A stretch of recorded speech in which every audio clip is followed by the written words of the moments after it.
I just have like a 0 or a fist at the 30-second mark, so that's like 4 minutes in. All good? Judges, are you ready? Okay. At the age of just 15 years old, Malala Yousafzai was shot at 3 times by a member of the Taliban.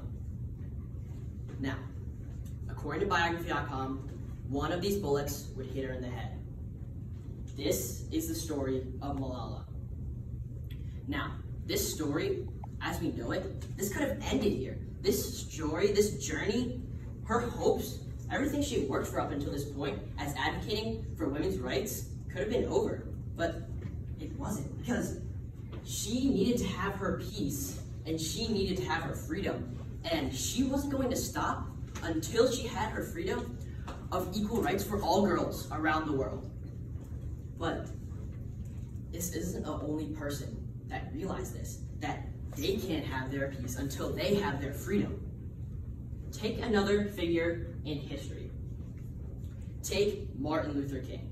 That's right, the civil rights activist of America, Martin Luther King. Now, even as a young child, Martin experienced racism. Martin experienced discrimination. However, this didn't stop him at all. This didn't put him into a roadblock, this fueled him. And he realized that he wanted his freedom, and he wasn't going to let anything stop him until he had his freedom of having equal rights for all Americans.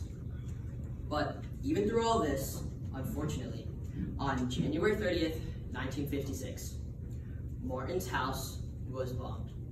Again, another thing out of the person's control. There was nothing they could do about this that could prevent this from happening. However, you know what Martin knew? Martin knew that he had the action, he knew that he had the choice to continue going.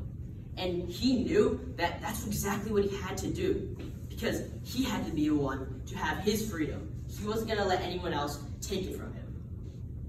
So, why am I telling you about these two people? Why am I telling you about these two figures in history that won these Nobel Peace Prizes? Look back. Look back into your own lives. Look back into a time when you had a test coming up. Yes, that's right. A test was out of your control. You can panic. You can whine. You can stress. You can complain. You can procrastinate.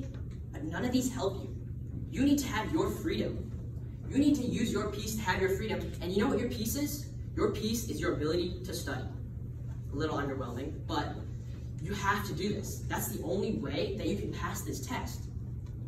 You have to study. You have to prepare. Even if it's just the night before, it's better than nothing. Now, I don't know what you picked. I don't know if you chose to complain or procrastinate. I don't know if you chose to prepare for the test. But what I do know is that we all need to be a little more like Malala. What I do know is that we all need to be a little more like Martin. And we need to have our freedoms. We need to have our goal in our mind, and we need to strive for it. Because otherwise, no one is going to do it for us.